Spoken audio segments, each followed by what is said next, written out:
WION. World is one.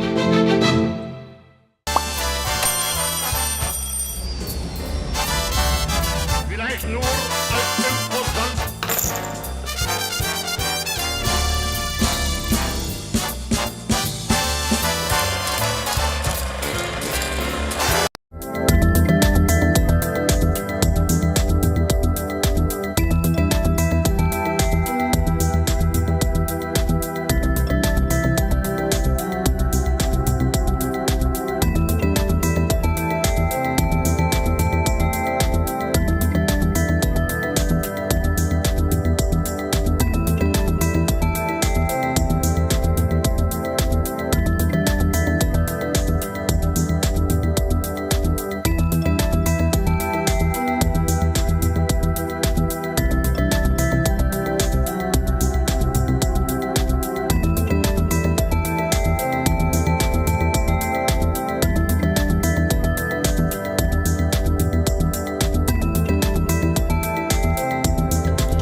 Welcome. You're watching Gravitas with me, Molly Gambhir.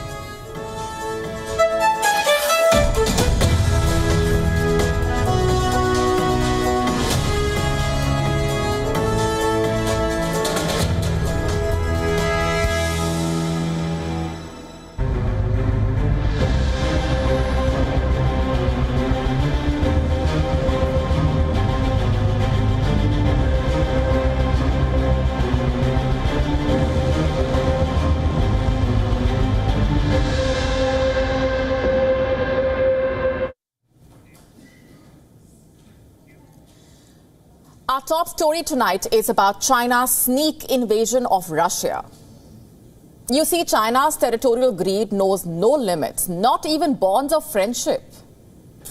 To grab land illegally, China will go to any length, even if it means sacrificing long-standing and close friendships with an iron brother. China is trying to capture land from its closest ally, Russia. You heard that right. The world sees Russia and China's growing bonhomie, but behind the scenes, Beijing is preparing to stab its friend in the back. It's quietly trying to capture Russian territory. Let me say that again. Quietly trying to capture Russian territory. Even though China and Russia have touted their unlimited partnership on the global stage, it looks like a far eastern corner of Russia has caught China's eye. I am talking about Russia's border region of Primorsky Krai.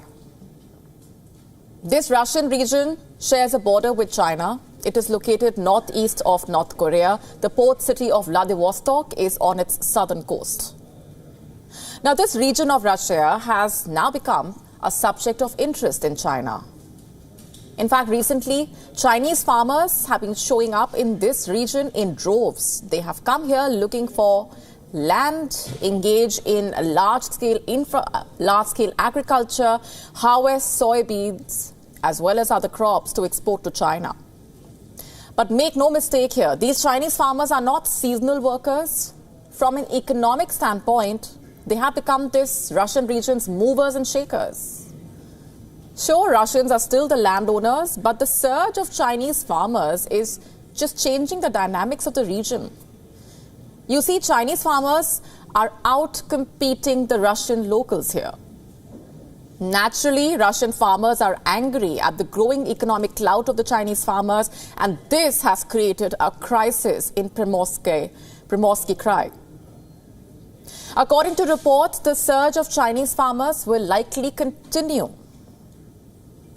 You see, the other side of the border, Chinese cities have recently suffered financial collapses. Jobs are disappearing, which means that people are crossing over to Russia in hopes of a better future. But what's the history of Primorsky Krai? Why has China set its eyes on this region? To understand this, we need to go back in time. In 1860, the Russian Empire concluded the Treaty of Peking with the Qing dynasty. It was struggling against the aggression of foreign powers. Under the treaty, a vast coastal region that now includes Primorsky Krai is said to have been ceded to the Russian Empire. That is how the fishing village of Hai-Shen-Wai became part of Russia. Immediately after, the Russian Empire renamed Hai-Shen-Wai to Vladivostok. And today, Vladivostok is the administrative center as well as a key military port for national defense of Russia. That's the short history of Russia's Far East region. Now, cut to 2023, a year after Russia invaded Ukraine, the Chinese government issued an ordinance. And this ordinance basically required contemporary Chinese maps to use the old name, the Chinese name of Hai-Shen-Wai, to refer to Vladivostok. Thus, the old Chinese village made a comeback, at least cartographically. In a way, just like Russian President Vladimir Putin claims Ukraine has always been a part of the Russian nation, Chinese President Xi Jinping sees Primorsky Krai as part of old Chinese territory. You see, Xi Jinping has held the restoration of this perceived lost territory very high on his agenda. What agenda, you ask? The great rejuvenation of the Chinese nation. So last year, when China redefined its borders in a new map that claimed parts of India, Malaysia, the Philippines and Taiwan as Chinese territories, it also included parts of Russia as part of Chinese territory. The revival of the Qing dynasty era Chinese names extended to 8 locations in Russia's Far East. It included Khabarovsk, Blagoveshchensk, along the Sino-Russian border, and Sakhalin, the Sea of Okhotsk Island. We all know about China's plan to someday bring the self-governed island nation of Taiwan into its fold. Beijing has also claimed most of the South China Sea. It has cited so-called historical rights, also against the Philippines as well as other countries. Let's not forget China's aggressive moves in the Himalayas. In recent years, Beijing has illegally occupied parts of Bhutan and Nepal. In fact, in 2022, it was found that villages in Nepal's Darchula, Gorkha and Rui have been taken over by China. In September 2020, China also built 11 structures on the remote border of the Humla district. The pillars were found to have been demolished and moved by China. And this is just an example of how China asserts its dominance. The so-called rejuvenation of China is not the only agenda. What Beijing really wants is something else entirely. Let me explain this. Russia's Far Eastern region is rich in rare earth minerals. Reserves of copper, iron, tin, rare earth metals are concentrated in the Far East region. Huge resources of oil and gas, mineral deposits, diamond, gold, borax, coal. And these are critical to the defense, telecommunications, as well as renewable energy sectors. I mean, this place is a gold mine of under-tapped opportunities. No wonder then China has set its eyes on this region. The truth is, China is the only country in the world that has tried to steal and grab land from its neighbors. China does not know how to be friends. It basically wants friendships on its terms. Well, with friends like China, who needs enemies?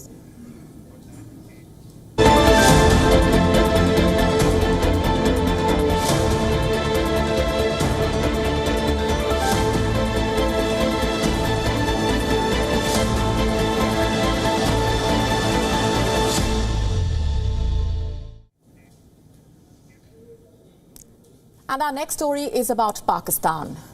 That it has been witnessing chaos is nothing new, but it is the extent to which this chaos runs and how things are spiraling out of control that is shocking. The question is, where do things even go from here? Is there an end to this chaos? And can it be reined in? And there are multiple reasons why I'm asking these questions tonight. Let me break down the biggest one for you. Pakistan, as I speak, is panic-stricken. And this has nothing to do with the economic crisis in the country. This is about white powder letters. What kind of white powder? Before I get to that, you know who received these letters? High Court judges. You heard that right.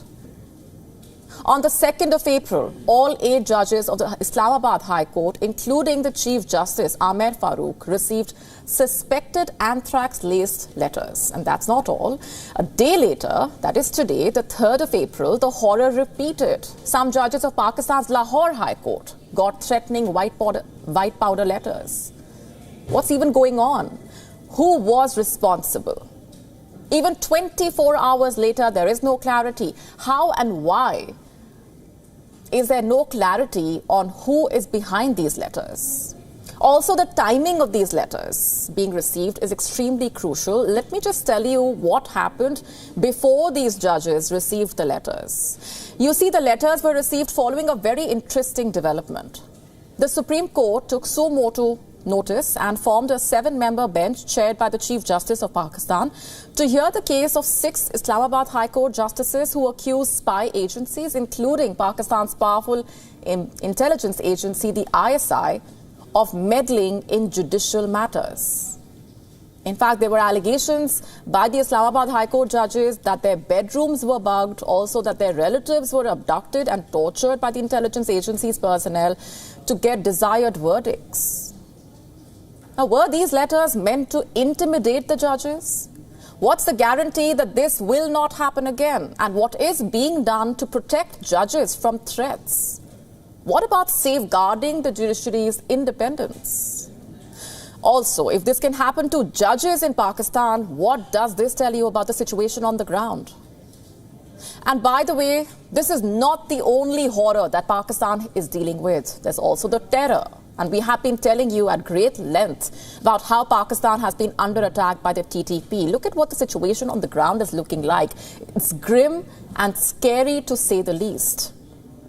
Now, we are just into the 4th month of this year, and Pakistan has already seen 245 terror attacks and counter-terror operations. Pakistan's support to terrorism has left it to pay the price for its actions, it seems. And caught in the midst of these crises are the people of Pakistan, who are grappling with growing uncertainty and economic chaos, soaring inflation, persisting cost of living crisis. Let me just give you a sample of what they have been going through, just how bad things have gotten in the cash-strapped country. The latest report by the World Bank is a sad reminder of the state of affairs in Pakistan. The biannual report warns that over 10 million more people are at risk of descending into poverty in Pakistan. Over 10 million more people. Roughly 98 million Pakistanis, by the way, are already grappling with poverty. And the report indicated that Pakistan is set to miss almost all major macroeconomic targets. Pakistan's worsening chaos has left its civilians in the lurch with no way out. No wonder there have been reports of Pakistan flight attendants going missing after landing in Canada, or the story of a Pakistani boxer nowhere to be found and going missing in Italy. Are these signs of growing desperation among the people of Pakistan who want to run away from the land of mounting misery? Before I go on, here's a quick reminder of what else is lined up for you on the show tonight. Ukraine has struck deep inside Russia. Is this war expanding is the question. A 7.2 magnitude earthquake has struck Taiwan. Videos have captured buildings falling on busy streets. Some multi-story buildings have also tilted 45 degrees. On Gravitas, we tell you how well prepared Taiwan is to deal with such earthquakes. Peru's president is being probed for Rolex watches and Cartier bracelets. Peruvians cannot seem to figure out how a president from such modest means could even afford such expensive items. Also coming up for you on the show, scientists have discovered an ocean under our planet's surface. This ocean is some 700 kilometers deep into the earth, and it is 3 times the volume of all the other oceans combined. You do not want to miss this fascinating story. It's coming up in just a bit.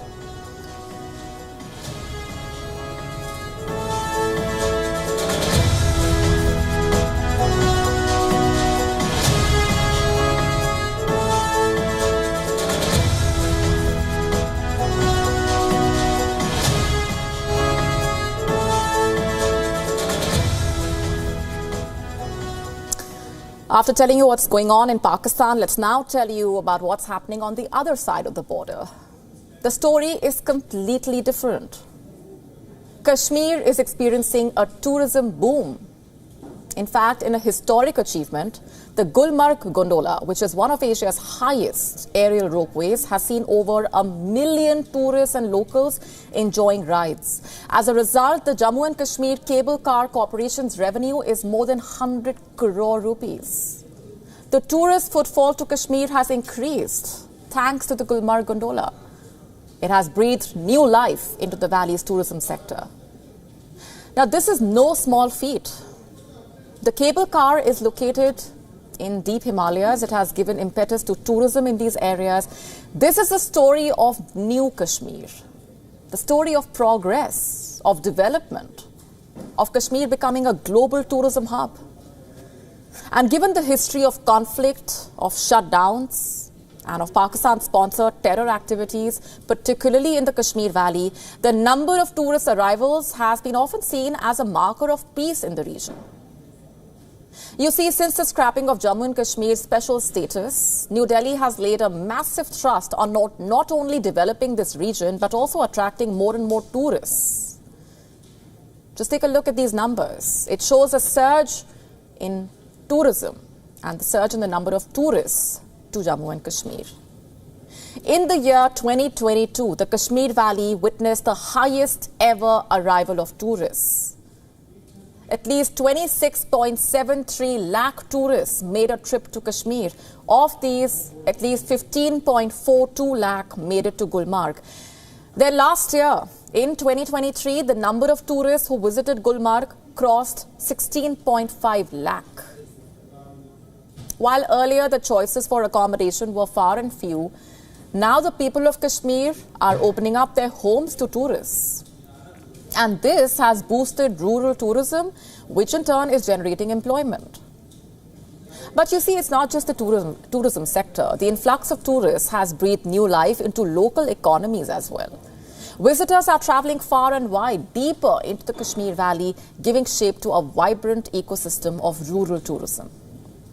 People want to visit the border areas, including Keran, Tangdar, Bangus Valley, Tulel, Uri. At one time, these areas were scenes of conflict. The increase in tourists directly coincides with an improving law and order situation in the valley. The widespread crackdown on separatists and what authorities call the terror ecosystem has put an end to a culture of frequent shutdowns. The overall security situation in the valley has considerably improved. Given Kashmir's past, this new normal is not something to be taken for granted. Although experts say that the revival of terrorism is unlikely, because number one, Pakistan's ability to destabilize Kashmir has substantially diminished, and number two, India's security grid has been strongly consolidated. The sentiment on the ground is also positive. Militancy has rapidly declined, Apple trade is flourishing, local businesses are earning more, and tourism is taking the lead. In fact, so many tourists are visiting the valley that in some instances, tourists have been shifted to homes as hotels and guest houses run out of rooms. This is the difference in Kashmir. In fact, after the scrapping of Article 370, the voters of Jammu and Kashmir are gearing up for their first major election.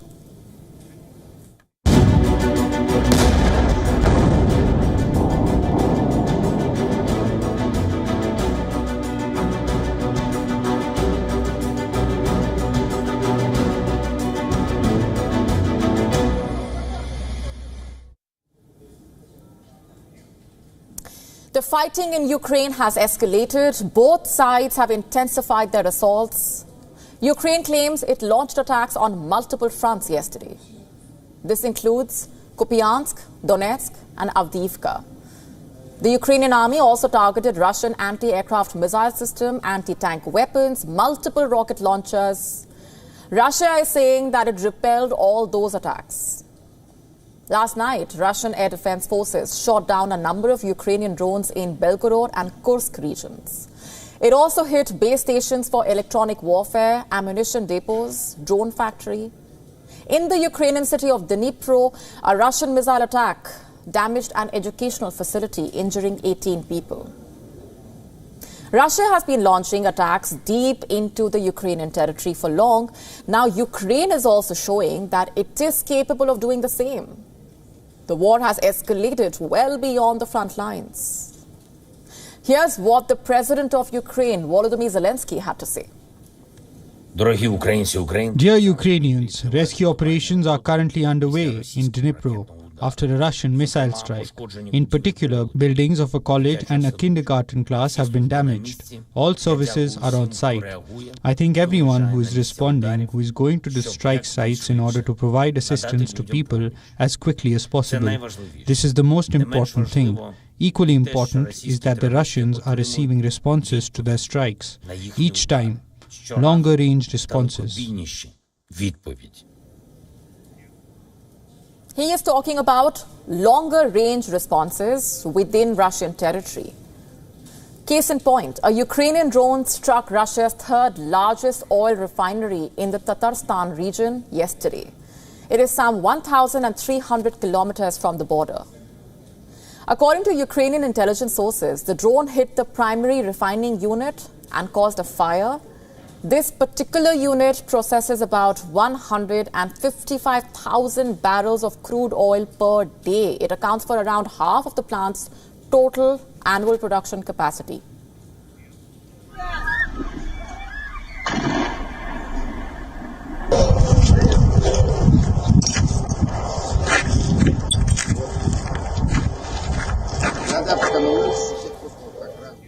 Now, another intelligence source has claimed that Ukrainian-made drones also hit a Russian plant producing long-range Shahed attack drones.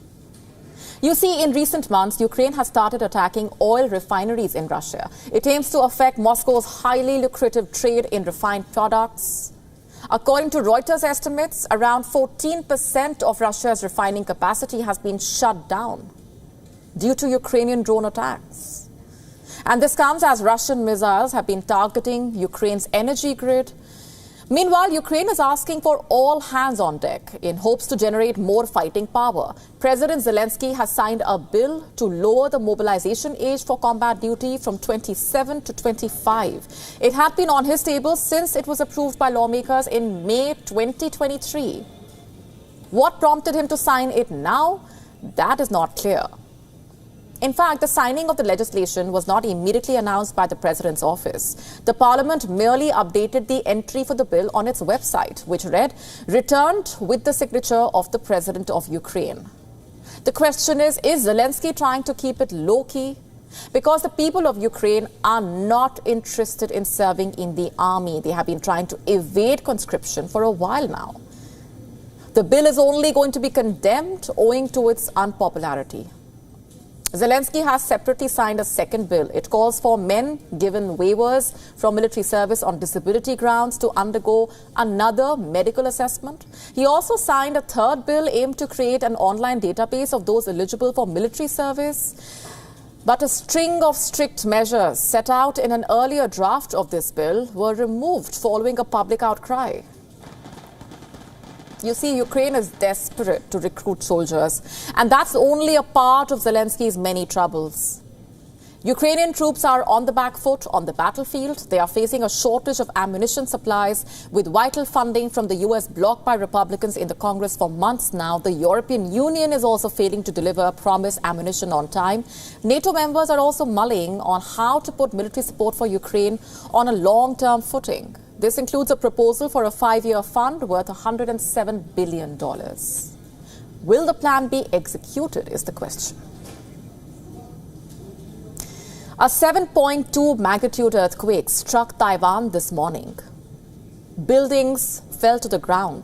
Thousands ran out of their homes. Tsunami warnings were issued in Japan and the Philippines. In Taipei, the metro service came to a standstill. So far, there are reports of at least 9 earthquake-related deaths. Our next report looks at how well prepared Taiwan is for mega quakes like these.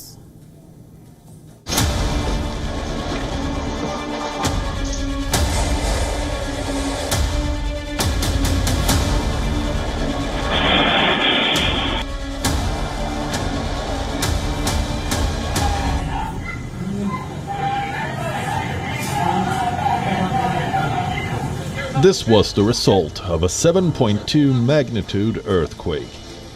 It struck Taiwan a little before 8 a.m. local time this morning. A multi-story building in Hualien collapsed in the middle of a busy road.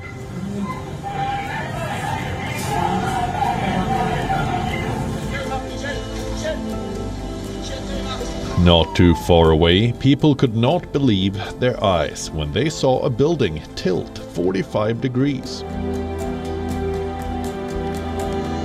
Another building met the same fate.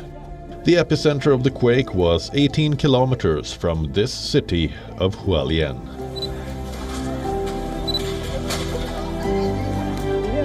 These tremors were the strongest Taiwan had felt since 1999. In September that year, a 7.6 magnitude quake struck the island. 2,400 people died. It remains Taiwan's deadliest natural disaster. The memories of that quake came back to life this morning when plates and glasses crashed to the floor at homes. Lights began swinging and apartment buildings shook. The strong tremors also woke up this dog owner and her pets.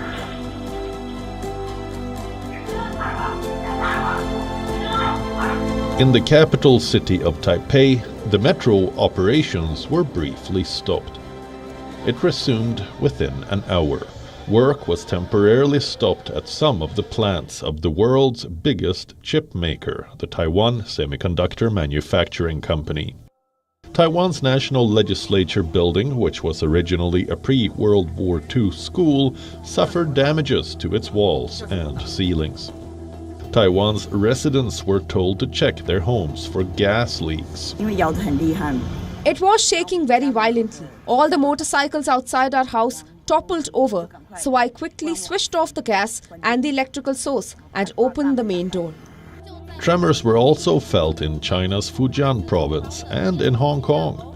Following the quake, tsunami warnings were issued in Taiwan, the Philippines, and Japan, leading to mass evacuation. In Okinawa, for example, people were seen moving to higher grounds. Everyone's alerts went off while we were on the monorail, saying a tsunami was coming. An alert? Yes, yes. And as soon as we arrived here, they asked us to move straight to the 3rd floor because we couldn't stay at the shops downstairs. Back in Taiwan, at least 25 aftershocks followed, some of them as strong as 6.5 magnitude on the Richter scale. So far, there are reports of at least 9 earthquake-related deaths. 7 hikers were crushed to death by boulders. A truck driver died too after his truck was hit by a landslide. Some of the landslides were caught on camera. This footage was captured from a moving train. Someone on a boat filmed rocks tumbling down Taiwan's Gushan Island, which is also known as Turtle Mountain Island because of its shape. We are ready to face the situation and we will work on this together. How well prepared is Taiwan to deal with such earthquakes? Taiwan lies along the Ring of Fire. The 40,000-kilometer ring along the Pacific Ocean has strong tectonic and seismic activities. 75% of the Earth's volcanoes are located along the Ring of Fire. 70% of the earthquakes occur along this path, too.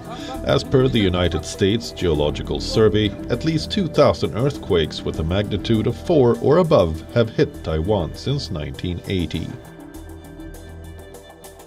Of them, at least 100 have measured 5.5 magnitude or above. Experts believe that Taiwan has among the world's most advanced earthquake preparedness. The island has strict building codes, widespread public education. It regularly conducts earthquake drills at schools and at workplaces. Taiwan also has a world-class seismological network. These measures, put together, make Taiwan significantly resilient to earthquakes. What it also does is limits the loss of life and the damage to property.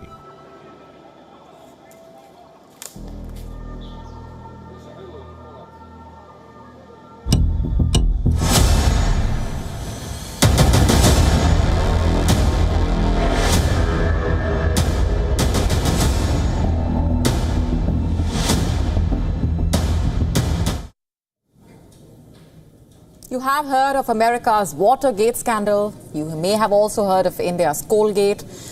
Tonight, we have the story of Rolexgate, a scandal involving luxury Rolex watches. Meet Dina Boluarte. Some of you may be able to recognize her. Boluarte is the president of Peru. She also happens to be the country's first female president. Boluarte is currently being probed for corruption. The question being asked is, how did she get the money for all her watches and jewelry? Boluarte has been photographed wearing jewelry worth over $500,000. Her monthly salary as president, by the way, is around $3,300. How did she afford the watches and the jewelry? Was she born with a silver spoon? Boluarte was born in a modest family in rural Peru. She was the youngest of 14 children. Boluarte graduated as a lawyer. In 2004, she co-authored a book. 55% of this book's text was found to be plagiarized. Boluarte was investigated. In 2018, she ran for mayor of Lima district. The campaign was unsuccessful. In 2021, Boluarte was part of the presidential ticket of Pedro Castillo. The duo won. Boluarte became the vice president. She was also appointed the Minister of Development and Social Inclusion. She resigned from that position in 2022 but remained vice president. In 2022, Castillo was impeached, remember, for trying to dissolve the Congress during an impeachment proceeding against him. Boluarte succeeded him. She took office as Peru's president in December 2022. And ever since, she has been spotted wearing head-turning pieces of jewelry and watches. In mid-March, in fact, a Peruvian news outlet named La Encerrona began reviewing thousands of photographs of the president. This outlet concluded that Boluarte owned at least 14 luxury watches, including one that is priced at over $14,000. The outlet also pointed at a Cartier bracelet that's priced at over $54,000. We are talking about 45 plus lakh rupees. Neither of these pieces were listed in Boluarte's asset declaration, by the way.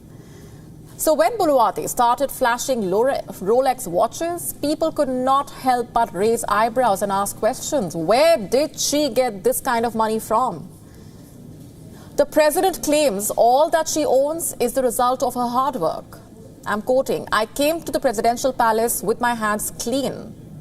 That is what she claims. Adding, I'm quoting further, "I will leave with my hands clean as I have promised the Peruvian people," quote unquote. The people, you see, are not convinced. The government controller has announced that it will be reviewing Boluarte's asset declarations. An inquiry has started. And as part of the preliminary probe, Peru's police went to Boluarte's home in search for watches last week.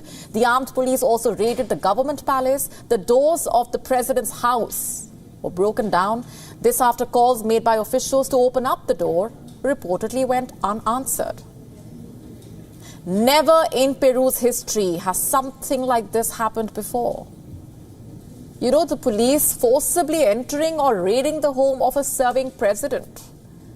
Boluarte's party and her political allies have called the raid excessive. The government described the raid as, quote-unquote, disproportionate and unconstitutional. Boluarte herself gave a televised address following the raid, calling it arbitrary, disproportionate and abusive. But to the common people of Beirut, corruption cases like these are now a new normal. The country has seen leader after leader being removed from office over corruption scandals. Just last month, Peru's Prime Minister, Alberto Otarola, stepped down in the face of corruption accusations. An audio clip allegedly featuring the leader showed how he was using his position to help his love interests get government contracts. He said he is resigning to, quote-unquote, give peace of mind to the president and recompose the cabinet. It is not anything but peace that President Boluarte is staring at now. To start with the Prime Minister gone, the President has one less ally. Number two, there is an inquiry on her. 3, the Prime Minister's replacement, Gustavo Adrianzen, needs to win an investiture vote in the Parliament this week. Will Boluarte's party be able to beat the clock, or should I say, watch? If Otarola fails to win the vote, the entire cabinet will be forced to resign. The vote will be taking place amidst the Rolexgate. It's not the best of time for Boluarte. Her allies have ruled out questions of the president's resignation, but on Monday, 6 out of 19 ministers were replaced. Add to this the fact that the president is not at all popular. Even before the Rolexgate, in fact, her popularity ratings were around 9%. Looks like with the Rolexgate, Boluarte's government could be on borrowed time.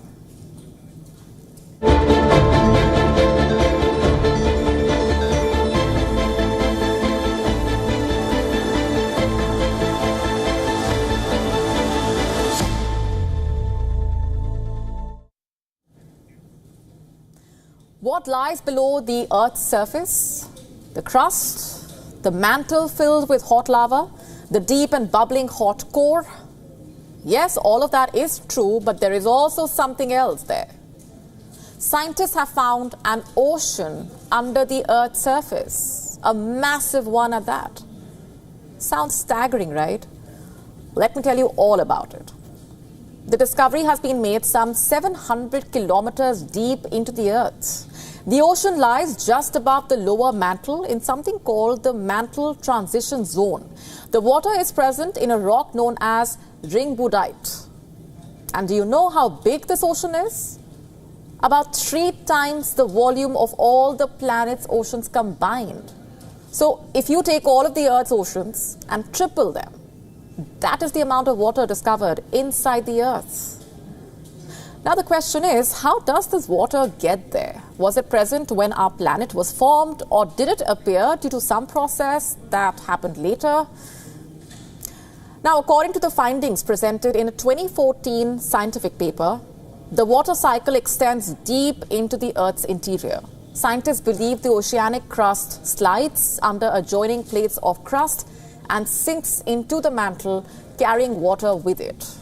They have now concluded that there is a mantle transition zone that acts as a large reservoir of water. That is because the minerals in this zone have a high water storage capacity.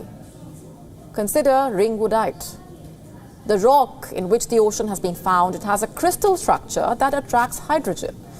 It is basically like a sponge which soaks up water. Researchers also studied earthquakes to make this discovery. They deployed an extensive network of 2,000 seismographs across the US and scrutinized seismic waves emitted by over 500 earthquakes. You see these waves traveling through Earth's inner layers experience deceleration when passing through damp rock, and this indicated that there is indeed an extensive water reservoir inside planet Earth. Now that the ocean has been unearthed, it challenges our understanding of the source of Earth's water. All this while, we thought water circulated between the atmosphere, surface water bodies, and the underground water table. But we never knew that it was present deep inside the Earth as well. How does it affect the cycling of water? Do we need to redraw the water cycles in our textbooks? The scientific endeavor behind this revelation was led by Stephen Jacobson, a researcher at Northwestern University. He now asserts that there is significant evidence supporting that Earth's water originated internally. Could that really be the case? NASA achieved major success last year when it intentionally crashed a spacecraft into an asteroid to test a way to deflect potentially hazardous space rocks from hitting our planet. Our next story tells you how this first of its kind planetary defense experiment has now unleashed an unintended consequence. And liftoff of the Falcon 9 and DART on NASA's first planetary defense test to intentionally crash into an asteroid. In September 2022, a NASA double asteroid redirection test smashed a vending machine-sized probe on the asteroid Dimorphos. The impact nudged the space rock slightly. This out-of-the-world experiment revealed a novel technique that could one day protect our planet from a deadly asteroid strike. 3, 2, 1. Oh my gosh. Oh wow. The $330 million mission was a triumph for scientists. But the violent impact dislodged a surprising number of boulders into space. At least 37 chunks up to 22 feet wide broke free from the asteroid. A new study has tracked the potential future trajectories of this man-made meteor swarm over 20,000 years. And the findings are as astonishing as they are unprecedented. These boulders appear destined for Mars. Researchers say the pieces of Dimorphos can enter the thin atmosphere of Mars and hit its surface and create craters. So clearly, any Mars settlers in a distant future need to brace themselves for possible boulder strikes. Bureau Report, WION World is One.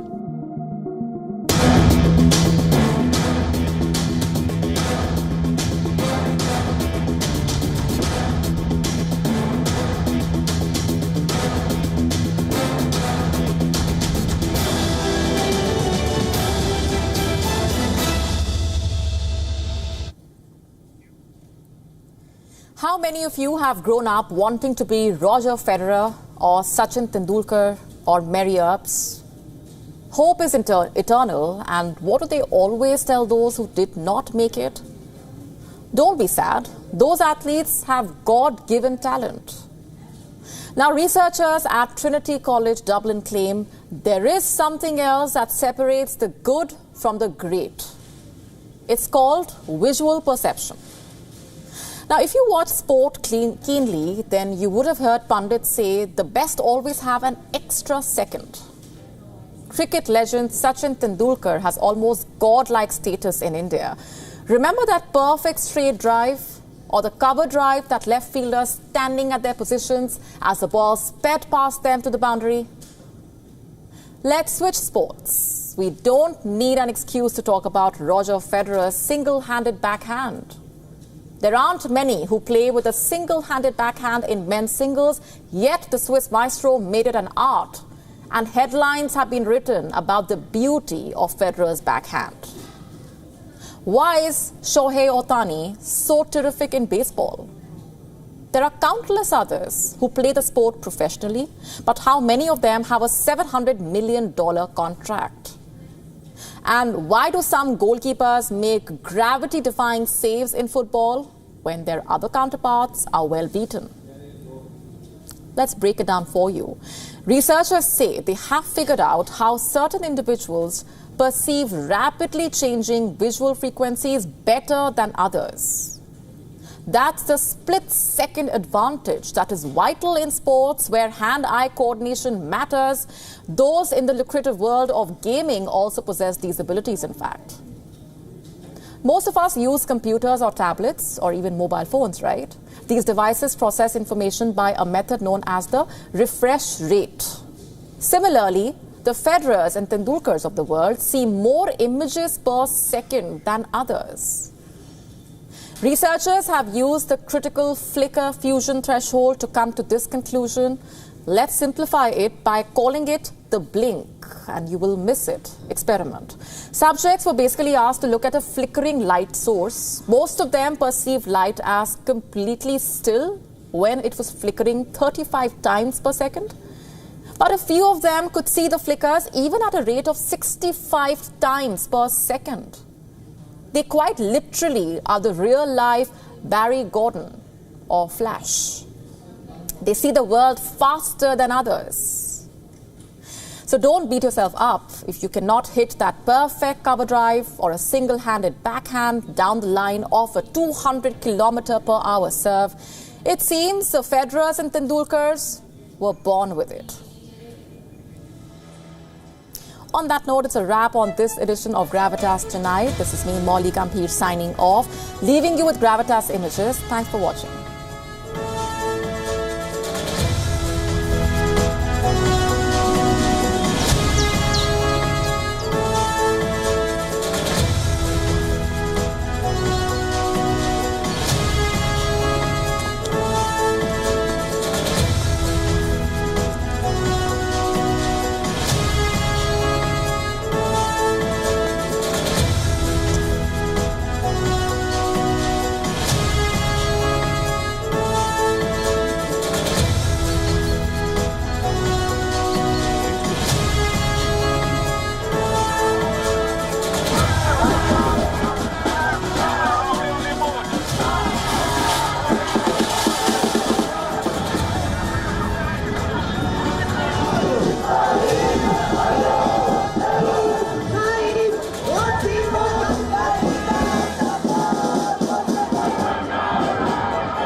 India's Global Voice, the channel that brings you the biggest stories from across the world through India's lens. Now available in more than 190 countries worldwide.